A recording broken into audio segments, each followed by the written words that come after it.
warahmatullahi wabarakatuh. Waalaikumsalam warahmatullahi wabarakatuh.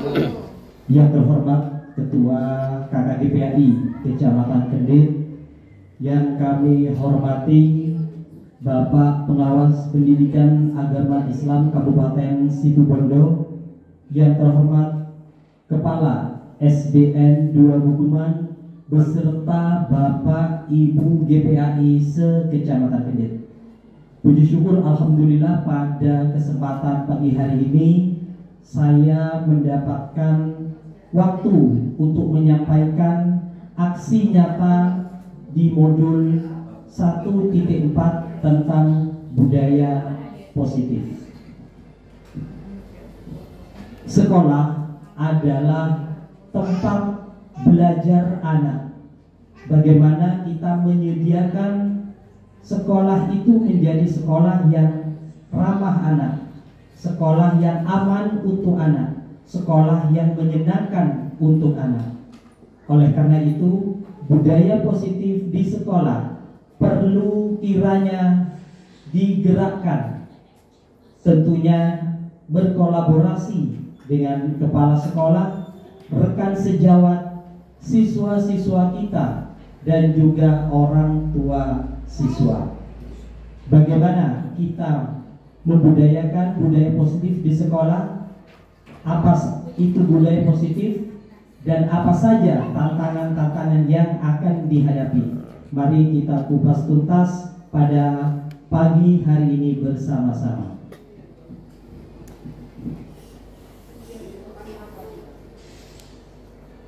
Sebelum ke materi, ini ada beberapa pernyataan pemantik yang harus kita jawab. Nanti saya mohon jawaban dari Bapak Ibu, satu setuju, satu tidak setuju dari masing-masing pertanyaan.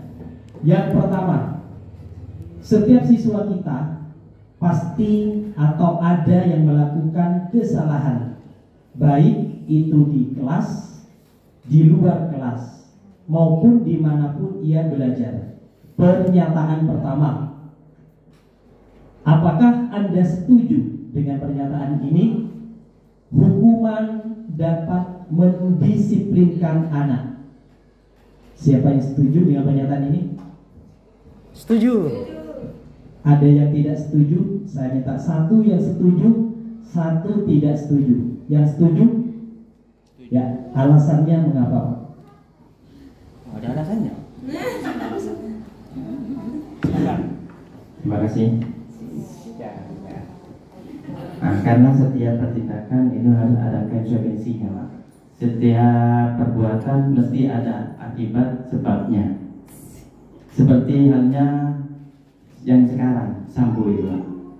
Nah, itu sudah cerminan kecil dari beberapa hukuman. Mungkin untuk hukuman anak ya tahu sendiri lah, Pak. Seperti itu harus disesuaikan. Terima kasih. Terima kasih, tepuk tangan untuk Pak Lukman. Saya mau satu yang tidak setuju dengan pernyataan hukuman dapat mendisiplinkan anak. Siapa yang tidak setuju dengan pernyataan tersebut? Setuju semua. Apa setuju semua dengan pernyataan itu? Baik, saya lanjutkan. Yang kedua, pemberian hukuman dengan hal positif seperti membaca atau membersihkan halaman sekolah dapat meningkatkan disiplin anak. Setuju atau tidak setuju dengan pernyataan tersebut? Setuju, Bu. Mohon alasannya, Bu. Terima kasih waktu yang telah diberikan kepada kami. Dengan pemberian hukuman kepada anak didik kita yang berpositif, maksudnya, karena anak-anak kadang-kadang kalau biasanya dia sering diberikan tugas di sekolah maupun di rumah, anak-anak kadang-kadang menyelesaikan. Jadi dengan hukuman seperti ini, kalau tidak setuju ya mungkin karena membersihkan halaman itu terlalu berat. Jadi yang saya harapkan hukuman yang sesuai dengan peningkatan mutu pendidikan yang ada di sekolah. Contohnya mungkin karena mungkin anak-anak tidak bisa mengerjakan, mungkin belum jelas penjelasan dari guru, bisa dijelaskan kembali. Mungkin itu hanya yang dari kami. Assalamualaikum warahmatullahi wabarakatuh. Iya, terima kasih Pak. Tepuk tangan untuk Ibu Wiwi. Sekarang pernyataan yang ketiga, Bapak Ibu. Memberi penghargaan dapat meningkatkan motivasi belajar anak. Setuju? Alasannya apa, Bu? Bu Sutia? Setia. Sama ke TV. Silakan. Pernyataan yang ketiga. Tiga syuting ya.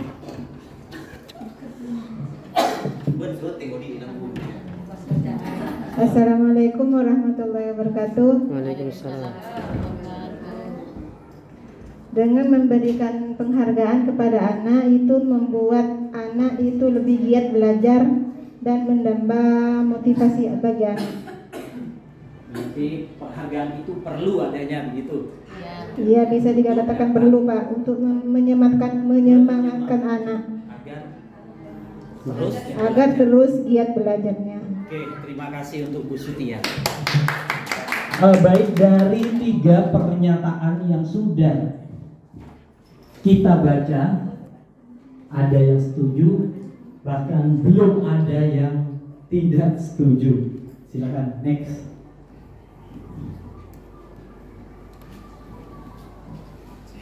Nah, sekarang kita lihat atau kita baca bersama, kita simak bersama filosofi yang disampaikan oleh salah satu tokoh pendidikan nasional, yaitu Ki Hajar Dewantara. Ki Hajar Dewantara mengumpamakan sekolah sebagai sebuah ladang tempat bersemainya bibit. Agar bibit itu bisa berkembang secara maksimal, maka guru diumpamakan sebagai petani. Petani dapat memperbaiki kondisi tanah, memelihara bibit tanaman, memberi pupuk dan air. Selain itu, kita sebagai petani juga bisa membasmi ulat atau jamur yang mengganggu hidup bibit tanaman dan lain sebagainya. Sedangkan sekolah diibaratkan sebagai tanah tempat bercocok tanam, sehingga guru harus mengusahakan sekolah menjadi lingkungan yang menyenangkan, tidak hanya bagi anak tetapi bagi guru juga. Bagaimana kita menjaga, melindungi murid dari hal-hal yang tidak baik, karena karakter murid tumbuh dengan baik sesuai dengan profil pelajar Pancasila. Jadi itu salah satu filosofi yang harus kita pahami betul. Bagaimana kita memposisikan anak di sekolah, bagaimana kita memposisikan diri kita di sekolah, bagaimana kita membuat senang baik di dalam ruangan ketika belajar maupun pada saat anak belajar di luar ruangan.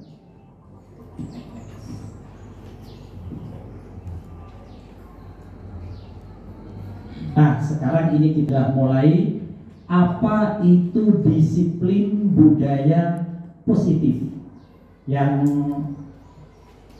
dalam hal ini harus kita gerakkan, harus kita budayakan, baik itu di rumah sebagai orang tua maupun di sekolah kita sebagai guru.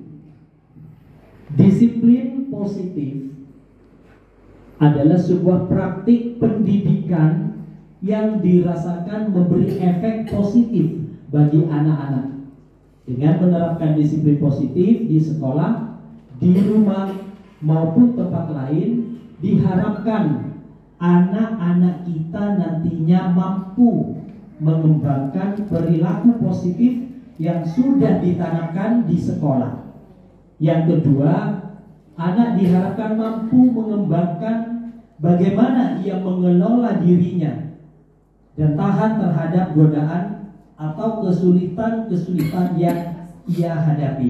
Dan yang ketiga, bagaimana anak mampu mengembangkan motivasi internal atau yang biasa disebut motivasi intrinsik motivasi yang muncul dari dalam diri anak dengan pembiasaan sejak dini. Nah, dengan ketiga hal tersebut ini dapat dibentuk dengan membangun sebuah komunikasi yang positif antara guru dengan anak di sekolah, antara orang tua dengan anak, ini tentunya di rumah kita masing-masing.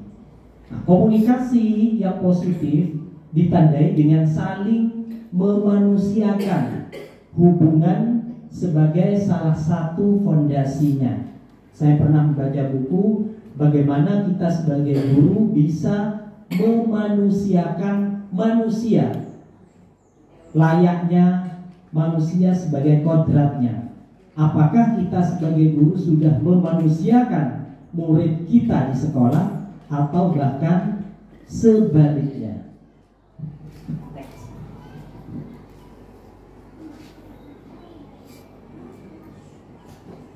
Nah, mungkin Bapak Ibu muncul pertanyaan di benak Bapak Ibu, apa perbedaan disiplin dan hukuman?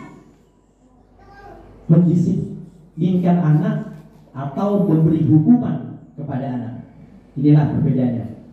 Disiplin atau mendisiplinkan anak merupakan tindakan untuk memperbaiki kesalahan yang anak perbuat tanpa membuatnya merasa malu, yang bertujuan mengembangkan karakternya menjadi sebuah kebiasaan yang baik dalam waktu yang lama. Kira-kira contohnya ini apa? Memperbaiki kesalahan yang sudah dilakukan oleh anak, tetapi tidak membuat anak malu, baik itu kepada temannya maupun kepada lingkungan sekitarnya. Itu di pendisiplinan. Yang kedua adalah hukuman. Ini kebalikan dari pendisiplinan. Kalau hukuman merupakan tindakan yang hanya fokus pada kesalahannya saja, sehingga anak merasa malu, akan membuat anak mengingat selamanya bagaimana ia dipermalukan. Pernahkah kita mendisiplinkan atau memberi hukuman kepada anak? Hukuman. Lebih banyak hukuman ya. Mudah-mudahan setelah ini kita mulai berpikir lebih baik mendisiplinkan anak daripada memberi hukuman kepada anak.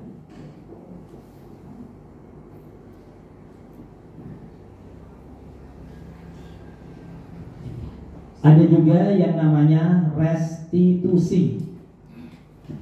Bapak Ibu, restitusi ini adalah suatu metode untuk penyusunan kembali model disiplin sekolah, yang mana restitusi ini berfokus pada solusi atau pemecahan masalah yang bisa dilakukan, bukan pada masalahnya. Artinya ketika anak-anak kita melakukan suatu kesalahan, bukan hukuman yang kita berikan. Salah satu cara yaitu dengan melakukan restitusi. Bagaimana kita mengajak murid untuk mengidentifikasi kembali tindakannya. Apakah tindakan yang ia lakukan benar? Apakah tindakan yang ia lakukan keliru? Nah, kita sebagai guru bagaimana untuk bisa menganalisis dan memikirkan langkah yang tetap dalam pemecahan masalah tanpa membuat murid kita malu dengan apa yang dilakukan. Itu namanya restitusi.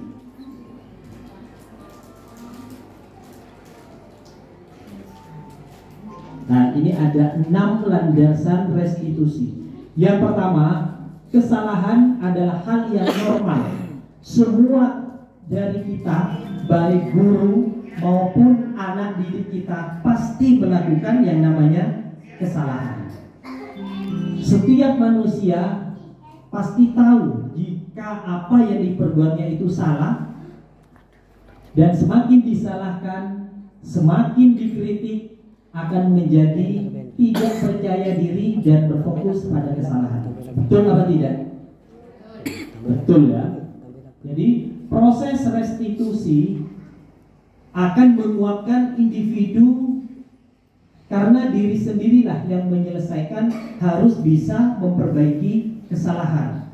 Jadi bagaimana kita mengajak anak untuk bisa memperbaiki kesalahannya dan tidak akan mengulangi kesalahan yang sama. Individu yang tumbuh dalam proses restitusi menjadi lebih mengerti bahwa kesalahan adalah hal yang biasa, sehingga dia pun akan melakukan proses restitusi pada orang sekitarnya. Nah, ketika kita sudah memahami 6 landasan restitusi, selanjutnya yang perlu kita juga pahami adalah 5 kebutuhan dasar manusia. Untuk membangun budaya sekolah yang positif dengan lingkungan yang aman dan mendukung murid untuk menjadi pribadi yang berdaya seimbang dan bahagia, salah satu upaya yang dilakukan oleh guru adalah memahami kebutuhan dasar yang mendasari perilaku murid. Kadang murid melakukan kesalahan, kita langsung menjustis, menghukum begitu saja, betul, tanpa kita analisis terlebih dahulu, tanpa kita pahami mengapa si A, si B atau si C melakukan kesalahan. Mungkin anak didik kita 5 kebutuhan dasarnya belum terpenuhi. Apa saja kebutuhan dasarnya menurut William Glasser? Yang pertama adalah bertahan hidup. Yang kedua, merasa diterima. Ketiga, kebebasan. Yang keempat, kesenangan. Dan yang terakhir adalah penguasaan terhadap dirinya. 5 kebutuhan dasar ini harus kita pahami betul. Mengapa anak didik kita melakukan kesalahan? Kita analisis dulu berdasarkan 5 kebutuhan tersebut. Mungkin dari 5 kebutuhan tersebut ada 2 atau 3 kebutuhan dasar yang tidak terpenuhi dalam dirinya, sehingga anak-anak bisa melakukan kesalahan. Jadi kita sebagai guru tidak boleh menghukum atau menjustis anak dengan seenaknya, tanpa mengetahui atau tanpa memahami kondisi siswa apa yang sebenarnya terjadi.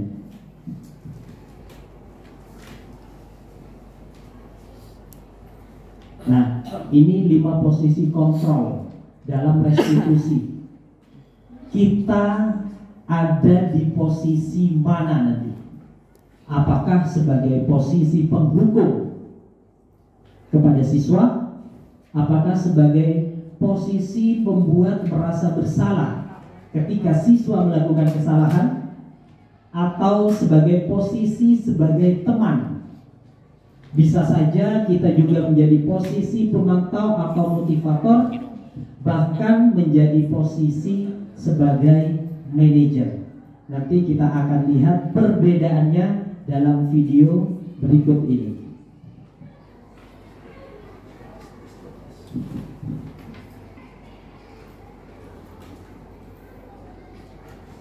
Mari kita simak video berikut ini berdasarkan 5 posisi kontrol kita sebagai guru terhadap murid-murid kita di sekolah.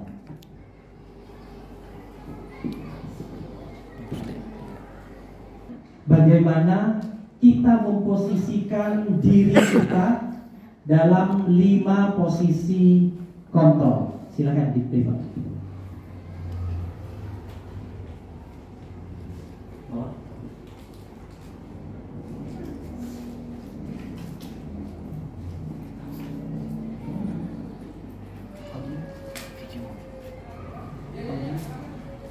Audio.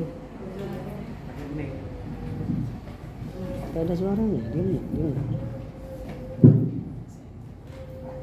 Suara tambah suara. Sudah.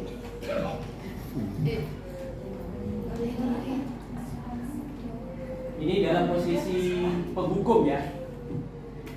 Jadi kita bisa tahu kita ada di posisi mana Ada dan suara. posisi mana yang seharusnya ideal untuk anak-anak didik kita. Tidak ada suara, audionya kosong.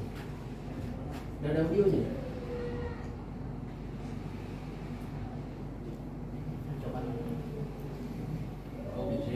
Diulang ya. Langsung pakai mic. Oh, Yugo audio. Yugo tahu. Bluetoothnya ada tuh. Pause nih, dikikat ya.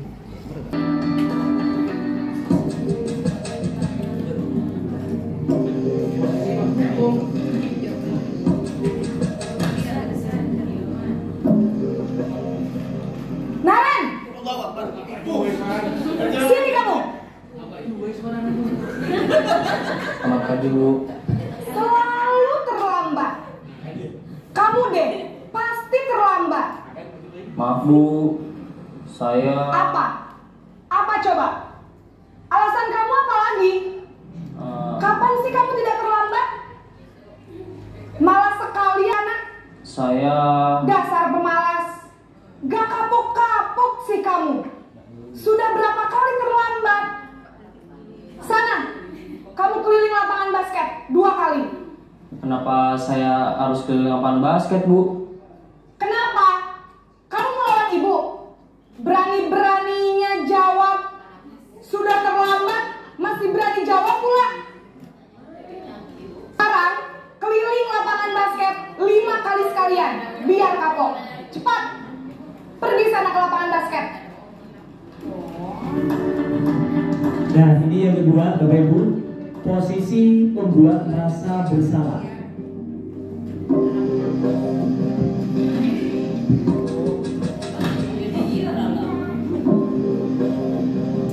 Naren!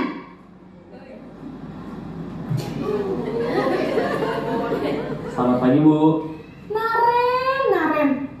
Kamu kenapa terlambat lagi, nak? Ya Tuhan, Naren. Kamu senang ya bikin ibu susah ya? Kalau kamu terlambat lagi, nanti ibu yang ditegur bapak kepala sekolah, nak. Disangka ibu tidak bisa membina kamu. Duh, gimana ini? Maaf Bu. Duh, Gusti Naren. Kamu suka ya kalau ibu ditegur bapak kepala sekolah? Terus, sekarang ibu harus tulis apa ini di buku absen? Ini kamu sudah sering terlambat loh. Ibu harus apa coba? Maaf Bu. Maaf sekali. Ya sudah, lain kali jangan bikin ibu susah lagi ya nak ya.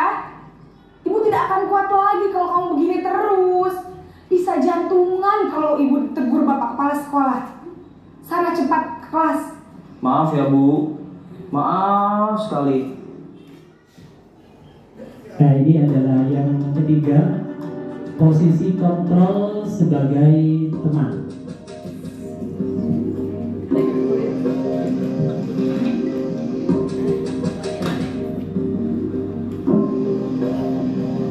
Naren!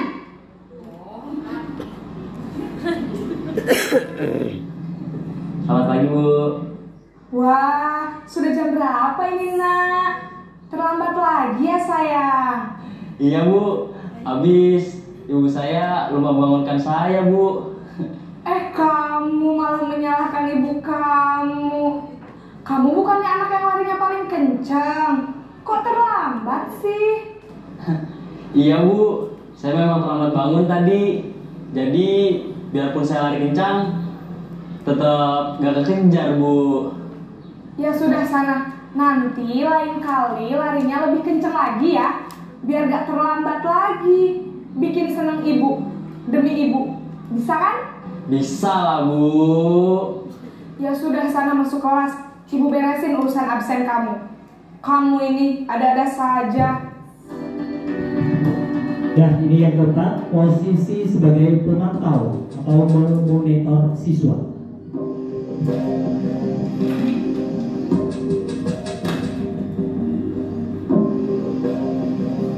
Naren!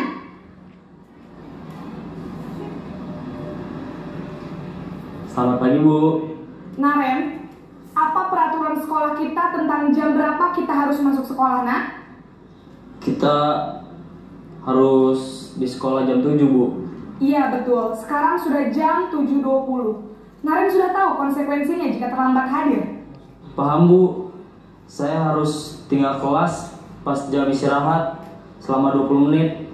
Iya, benar. Konsekuensinya demikian. Jadi nanti jam 9.30 pas istirahat, kamu harus tinggal di kelas, kerjakan tugas tambahan untuk ketertinggalan kamu, ya? Baik, Bu.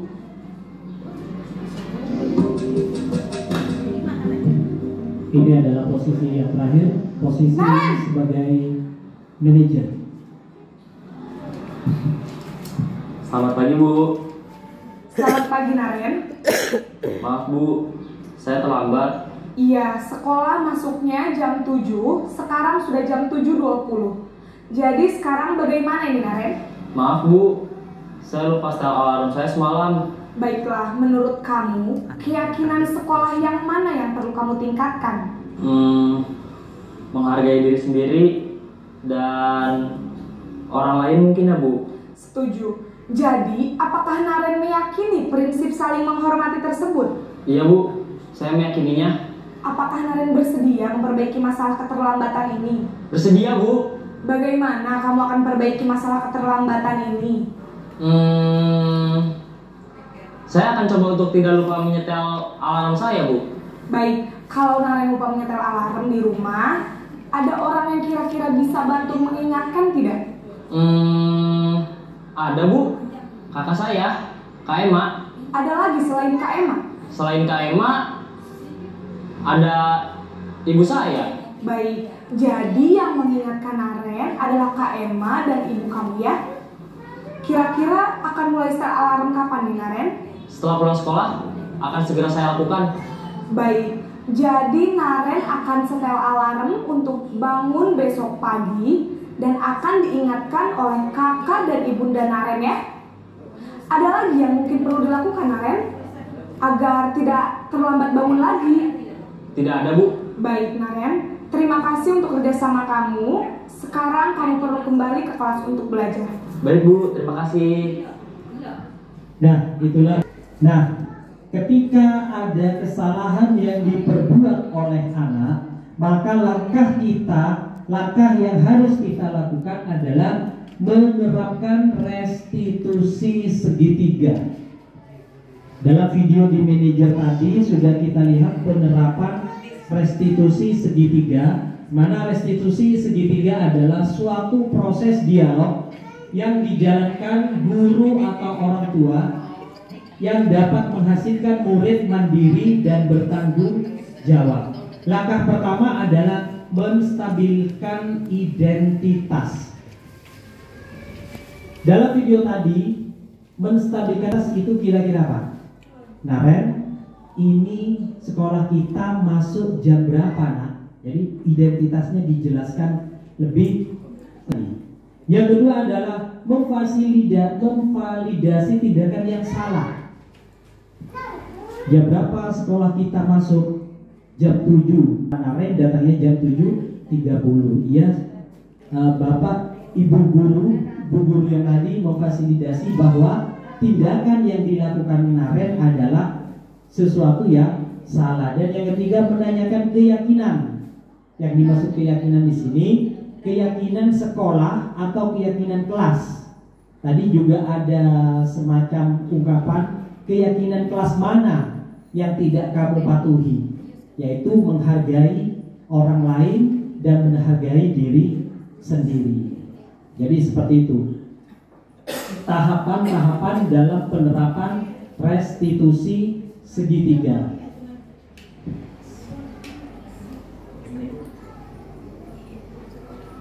Nah, sekarang kita akan sedikit menganalisa satu kasus saja. Guru matematika dan wali kelas 8 Ibu Santi sakit sehingga tidak dapat masuk dan mengajar. Akhirnya dicarikan guru pengganti, yaitu Ibu Eni. Ibu Eni baru 2 tahun menjadi guru SMP. Beberapa murid perempuan seperti Vivi dan Natali mengetahui hal ini dan mulai menggunakan kesempatan dan bersikap seenaknya, tertawa dan tidak mengindahkan kehadiran Ibu Eni. Ibu Eni mencoba menyapa Vivi dan Natali dengan ramah, sambil mengingatkan mereka untuk tetap fokus pada pengerjaan tugas. Ayolah, tugasnya dikerjakan. Nanti ibu ditegur bapak kepala sekolah kalau kalian tidak mengerjakan tugas. Tolong bantu ibu ya. Namun Vivi dan Natali malah jadi tertawa. Ah, ibu santai saja bu. Mereka tetap tidak mengerjakan tugas dan malah mengobrol. Keesokan harinya, Ibu Santi memanggil Vivi dan Natali serta menanyakan tentang laporan Ibu Eni. Ibu Santi menanyakan apakah mereka bersedia melakukan memperbaiki permasalahan yang ada. Vivi dan Natali sempat ragu-ragu dan mencoba untuk membela diri, namun pada akhirnya mengatakan bahwa mereka akan meminta maaf. Ibu Santi menanggapi bahwa tindakan itu boleh saja dilakukan bila mereka sungguh-sungguh ingin meminta maaf. Namun Ibu Santi menanyakan kembali apa yang mereka bisa lakukan untuk menggantikan rasa tidak dihormati Ibu Santi. Baik Vivi maupun Natali mengakui bahwa perilaku mereka tidak sesuai dengan keyakinan kelas.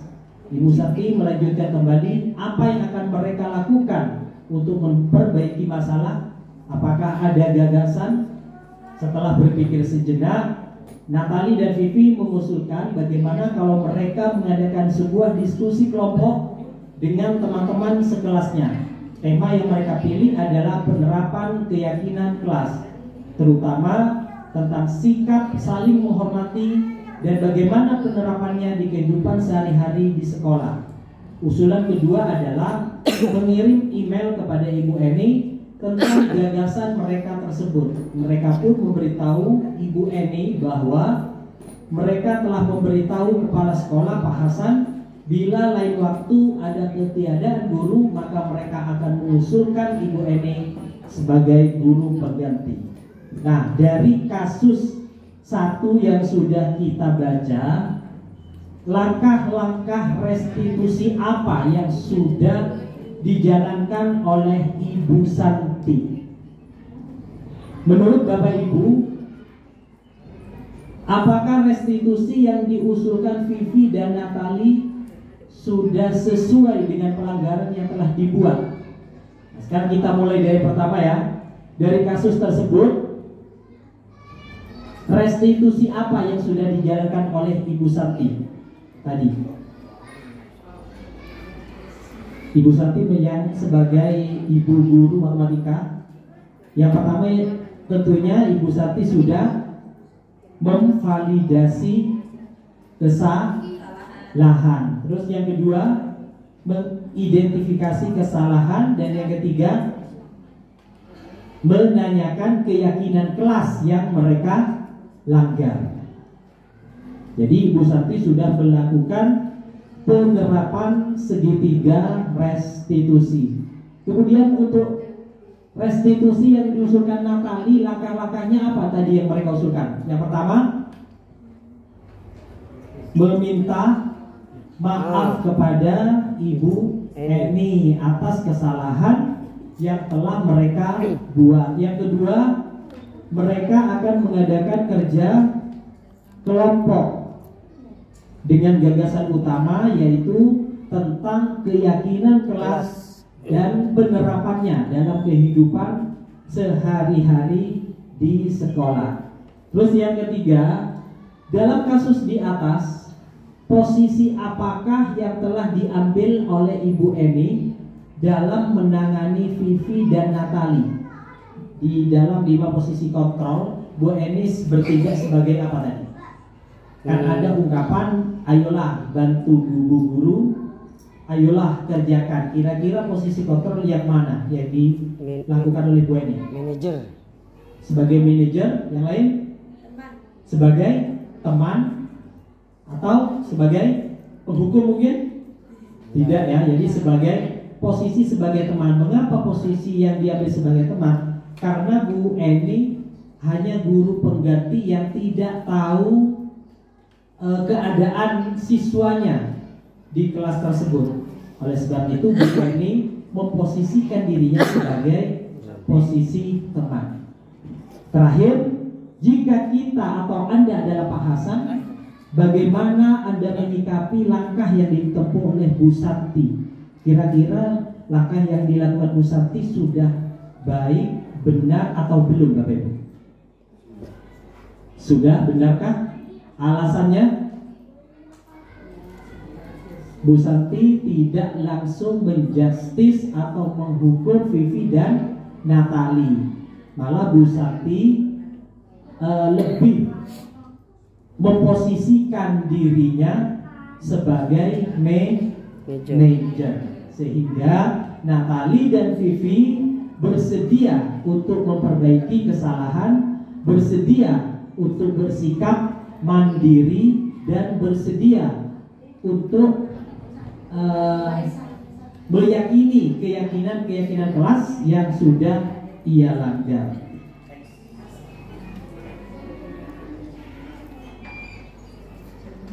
Nah, itulah Bapak Ibu guru, bagaimana kita sebagai guru membudayakan budaya positif tentunya dalam diri kita dulu.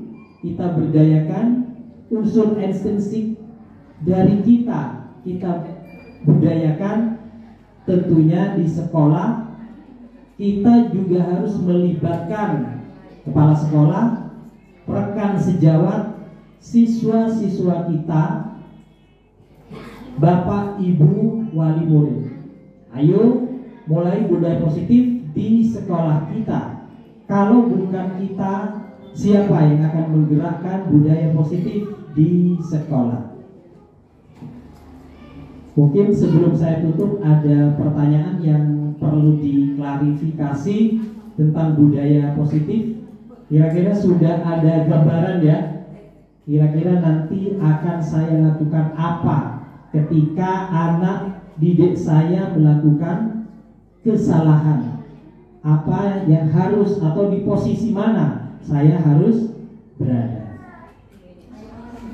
Baik Bapak Ibu guru, terima kasih atas segala perhatian. Mohon maaf, semoga bermanfaat. Saya akhiri. Wassalamualaikum warahmatullahi wabarakatuh.